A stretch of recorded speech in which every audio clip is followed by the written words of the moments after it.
comunicación. Buenas tardes.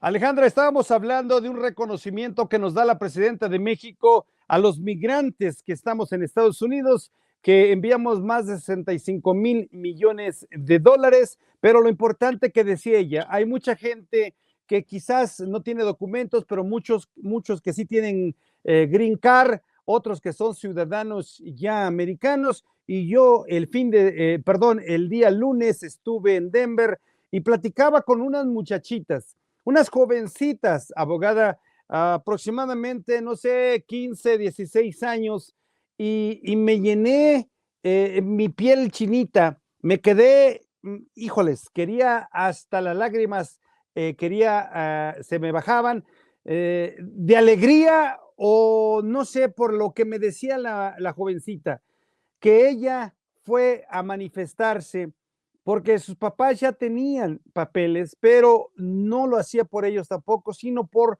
aquellos que no tenían papeles, aquellos que todavía vivían en el miedo, y que ella me expresaba que los latinos eran las personas que levantaban la cosecha, que hacían construcciones y que ponían la mano de obra más dura en Estados Unidos, y me quedé sorprendido. Muchos de ellos, paisanos, no tienen documentos, abogada. Dígame usted qué tan difícil se ha visto últimamente con esta retórica del presidente Donald Trump, y qué tan asustada está nuestra gente, y qué le ha dicho a usted, y qué hay formas de cómo ayudarles.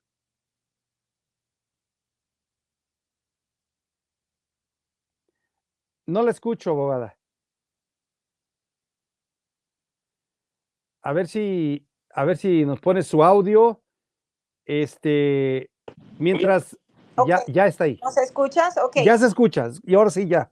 qué Sí. bueno. Te decía que no pude escuchar la mitad de lo que estabas diciendo. Me quedé con eso de que las jovencitas se te enchinó la piel porque estaban manifestando para apoyar a la comunidad hispana, aun cuando ya su familia tenía papeles, pero ya después eso no. Le decía que yo le preguntaba, bueno, no me sorprendió, sino que me quedé como impactado de Claro. que jovencitos y jovencitas salieron a manifestarse. Y ella, la jovencita de 15, 16 años, le decía que por qué lo hacía. Ella me decía, bueno, mi mamá y papá ya tienen papeles, pero yo hago porque quiero ser la voz de aquellos que no tienen documentos, aquellos que tienen miedo, aquellos que en este momento, cuando el presidente Trump ha dicho que los va a deportar o los va a sacar, tienen mucho miedo, y yo vengo a hablar por ellos porque ellos son los que juntan la cosecha. Ellos van a los lugares y nos llevan la comida a la mesa, y ellos son los que construyen nuestras casas, ellos son los que hacen el trabajo más duro en Estados Unidos, y por eso me vengo a manifestar. La pregunta era, ¿qué tan importante es nuestra comunidad latina y qué hay para que ellos no tengan miedo y cómo pueden asesorarse en caso de que algo llegue a suceder?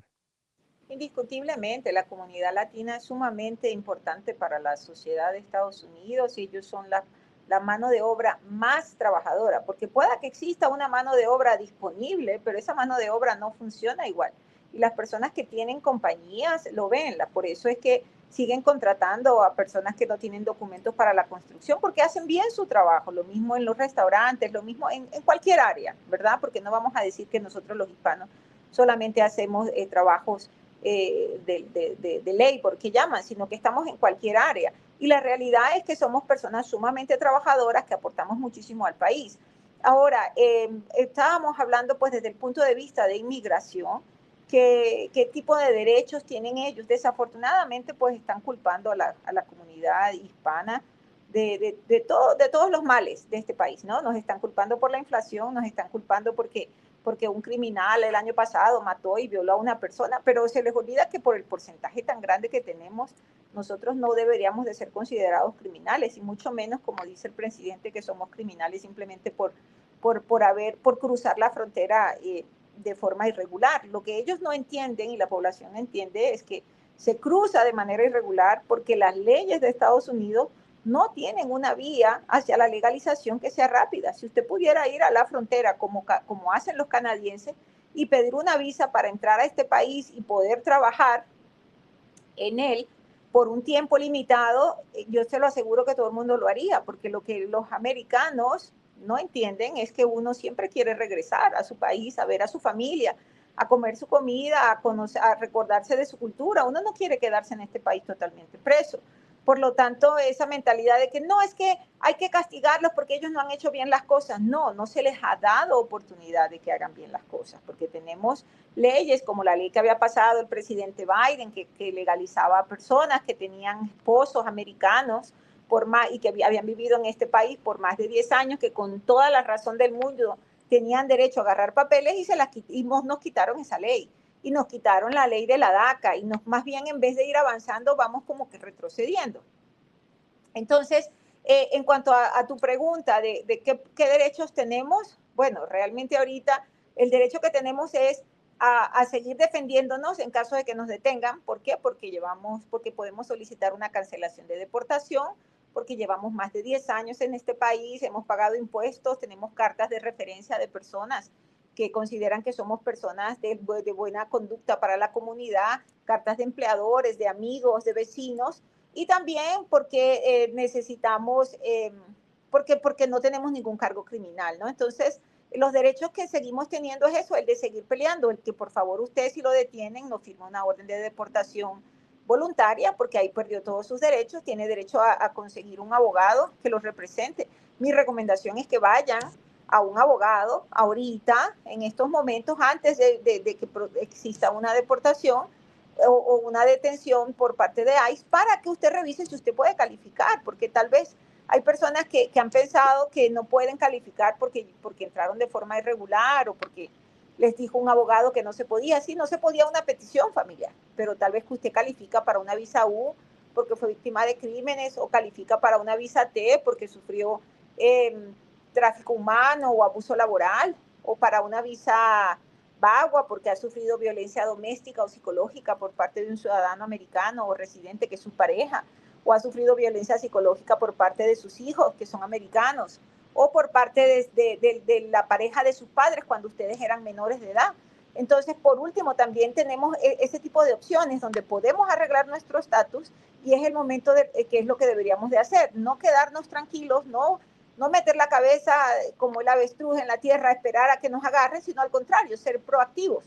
Vamos a ir con abogados, vamos a ver qué podemos hacer, voy a estar listo, voy a tener toda mi documentación en una carpeta, todo en orden, de tal forma de que si me llegan a detener, ya yo sé qué voy a hacer. Voy a pedir una VAWA, voy a pedir una T, voy a pedir un bond condicional, para una fianza, ¿verdad? Para poder permanecer en este país, porque tengo raíces, ¿no? Entonces todo eso lo seguimos implementando, tienen que seguir las personas, pues señores, la realidad es que si estamos en este país es porque hemos sido sumamente perseverantes en llegar, ¿no? Sobre todo las personas que han cruzado de forma irregular y de permanecer aquí. Ahorita lo que nos queda es seguir luchando, pero no luchando de que vamos a irrespetar a las autoridades ni nada de eso, sino luchando por conseguir un estatus migratorio en este país. Una de mis mejores opciones que yo le digo a todo el mundo, y basado mucho en lo que mencionabas de esa jovencita, es una de las cosas que nosotros los hispanos podemos aportar, es los que tenemos chance de enlistarnos a la Guardia Nacional o al servicio militar, de hacerlo.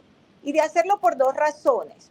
Una, porque usted en el momento de que si usted se enlista, tanto usted como su familia van a recibir un trato preferencial de VIP. De hecho, no se olviden que está lo que se llama el parol militar, donde incluso si usted es un militar o de la Guardia o de cualquier otra de esas ramas militares, si usted está activo o en reserva, sus padres, así hayan entrado de forma irregular, o su esposa o esposa, si habían entrado de forma irregular, van a poder arreglar dentro de Estados Unidos. ¿Por qué? Por la cercanía a un militar, ¿verdad? O a una persona considerada parte del servicio militar. Entonces, no solamente estamos protegiendo a nuestra familia inmediata de esa forma y evitamos cualquier deportación y todo eso, sino que también nosotros como comunidad hispana vamos a recibir un mayor respeto. Yo le contaba a un cliente y le decía, bueno, mire, piense, si ahorita están declarando la frontera como zona de emergencia y están mandando a la Guardia Nacional. ¿Qué pasaría si nosotros los hispanos seríamos el 90% de la Guardia Nacional? ¿Cómo vamos a tratar a nuestros hispanos en la frontera? Bien, con respeto. ¿Por qué? Porque los vamos a ver y vamos a ver en ellos a nuestros familiares, a nuestros amigos, a nuestra cultura. Entonces, solamente cuando nosotros los hispanos empecemos a tomar posiciones de importancia en este país, es que vamos a hacer que nos respeten más. Abogada, yo leía algunos comentarios sobre, fíjese que yo hablo de los mexicanos, ¿no? Uh-huh. Muchos comentarios sobre un tema que subí y decían que por qué que ellos no se podrían vender o no podrían estar en la Guardia Nacional de Estados Unidos porque es carne de cañón y que ellos no preferían regresarse a México. Digo, yo también no sé si lo hiciera, o sea, no sé si yo tuviera que hacerme a la Guardia Nacional. Tal vez buscar otra opción, sí, pero ¿qué otra opción pudiera haber? Digo, porque hay muchos que no lo van a hacer de esa manera. Qué bueno que es una opción. Usted nos da una opción y hay que buscar las opciones. Pero si no fuera esa opción, porque que fuera otra opción, ¿qué podría haber y qué tan difícil es en este momento? Porque acuérdese que el presidente Donald Trump había también amenazado que iba a quitar, inclusive no iban a ser ya ciudadanos a los niños. O sea, no, ¿qué ha escuchado de eso? Claro, pues sí, mira, la realidad es la siguiente, no existen muchas opciones. Al contrario, en vez de ir hacia adelante con esta nueva presidencia, hemos retrocedido 50 años. ¿Qué te digo 50 años? Eso de querer quitar la nacionalidad a los niños nacidos aquí, la última vez eso sucedió en 1800. Entonces no estamos ni siquiera a 50, estamos ya casi que 200 años en retroceso, ¿verdad? Y la ley que aplicó para quitar la ley que intentó aplicar para esto, que ahorita pues se está discutiendo, es una ley de 1789. O sea, aquí el punto es, el punto a considerar es el siguiente. Nosotros como inmigrantes tenemos que llegar a una conclusión de si queremos permanecer en este país o no. Si queremos permanecer en este país, tenemos que buscar la forma de legalizarnos. Les explicaba sobre la Guardia Nacional o de los veteranos porque es una muy buena opción porque se respetan esas autoridades acá. Pero si usted realmente no está dispuesto a volverse realmente ciudadano americano, vamos desafortunadamente a seguir en esta situación que estamos ahorita y en 50 años vamos a seguir igual. Muchos, abogada, muchos también en sus comentarios decían que para listarse tenían que ser residentes. Yo imagino que no, porque dice usted que es una opción. Claro, mira, la realidad es que ellos lo quitan y lo ponen, ¿ok? Entonces, cuando vine y publiqué esta información hace 3 semanas, todavía se podía. Hace una semana ya no se puede. Pero te estoy hablando que tenemos jovencitos como esos que tú entrevistaste, que son ciudadanos, ¿verdad? Aquí el punto ya no es de que sea la única opción de quedarse en este país. Aquí el punto es qué responsabilidad tenemos los hispanos que podemos accesar a estos servicios, a tomar ventaja de estos servicios para hacer un cambio. Y este cambio no es un cambio que va a ser de ahorita, pero es un cambio que se va a ejercer con el tiempo. Por ejemplo, si yo como inmigrante no hubiera decidido ir a la universidad y estudiar, no porque quería, sino porque podía, y porque podía hacer lo que tantas personas en ese tiempo no podían porque no tenían documentos, no tuvieran ustedes un abogado de inmigración en estos momentos que está intentando abogar por ustedes. Entonces, hasta que nosotros, los que podemos acceder a estos beneficios, como es ser parte de un servicio militar o de una Guardia Nacional, una vez que accedamos, no es solamente porque accedemos, es porque agarramos poder a través de eso. Y ya cuando los hispanos agarremos poder, no nos van a tratar como nos están tratando. Pónganse a pensar, si llega un momento en que nosotros los hispanos controlamos el Congreso, por supuesto que no va a pasar este tipo de problemas. Cuando exista un hispano que se vuelva presidente, no va a existir ese tipo de problema. pero ¿cómo hacemos para llegar a esas posiciones de control donde se pueden hacer cambios? Solamente con educación y solamente volviéndonos parte de la sociedad. Entonces, ¿qué pasa? Bueno, si tenemos un 50% de población que no puede acceder porque no tiene documentos, los que sí tenemos documentos, tenemos que hacer nuestra responsabilidad de seguir luchando por los que no tenemos. Y es la única forma en que esto va a cambiar, para que esta posición en la que estamos ahorita ya no vuelva a suceder. Por último, abogada, yo sabía y tenía entendido que antes de la llegada del presidente Donald Trump, habían personas que están con DACA y tenían la oportunidad de salir a sus lugares Sacar de un orígenes parol, con un sacar permiso un parol especial. de viaje, sí, ese todavía sigue disponible. ¿No, no se arriesgan todavía ahorita con la llegada de Donald Trump? ¿No, no habría un arriesgue? Bueno, con la llegada del presidente Trump todo hay riesgo, ¿verdad? Pero nunca todavía, ese permiso de viaje ha existido por muchísimos años y este no es la primera presidencia del presidente Trump. No hemos escuchado que una persona que salió con un permiso de viaje basado en DACA, que es un parol de viaje, no haya regresado. A todos los han dejado regresar. ¿Por qué es tan importante para las personas de DACA tener ese acceso a ese parol de viaje? Porque ya al regresar, ellos ya entraron con un I-94, ya entraron con una admisión que llama uno, y ya teniendo una admisión, ellos aquí, si están casados con un ciudadano americano, pueden ajustar dentro de Estados Unidos. Y ya no se tiene que pedir el perdón, que es ese famoso waiver que llaman, ya no tiene que salir fuera del país a recibir un castigo.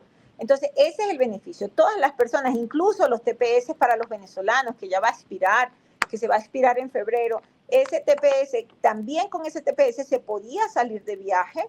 Entonces, esas personas deberían de usarlo, obvio. No es que tengo TPS y puedo salir de viaje. No, tienes TPS, tienes que solicitar un permiso de viaje y salir. Pero ya regresando, eso, todas las personas que están intentando ajustar su estatus en este país deberían de pensar de poder salir y entrar solamente para ya tener ese I-94. Es como prepararse para el futuro. Porque en materia de inmigración, todo toma tiempo.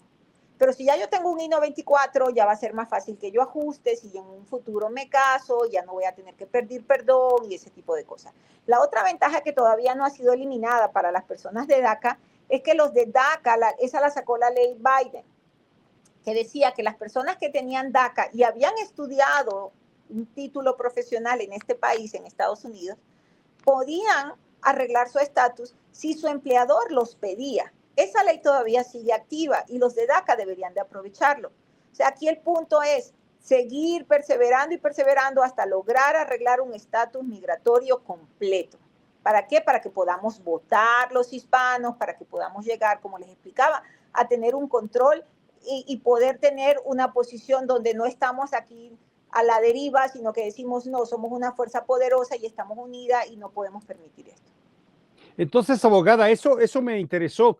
Lo que dice usted para allá, para despedirnos, de que una persona que tiene DACA y es profesional y está trabajando con alguien, pues tendría la manera de preguntarle y consultarle a su empleador y decirle si podría pedirla. ¿Qué tan difícil es? Sí, sí, no es difícil. Se necesita una carta del empleador, porque ya de hecho está trabajando contigo, ¿verdad? Como empleador. Entonces el empleador escribe una carta diciendo, sí, yo certifico que José Pérez trabaja conmigo. Bueno, se nos fue la abogada, algo sucedió ahí con el sistema, pero le agradecemos. Ella es la abogada de migración, nos está platicando precisamente todo lo que ha sucedido, lo que ha pasado, y creo que lo que usted tiene que tomar en cuenta de que debe buscar la manera de cómo arreglar sus papeles. Es muy importante estos jóvenes de DACA, que si la mayoría, muchos de ellos sí estudiaron una carrera profesional, si están trabajando con alguien, es consultarle o decirle, buscar un abogado, abogada y consultarle a su patrón, a su empleador, que si él pudiera ayudarles para legalizarlos con una carta.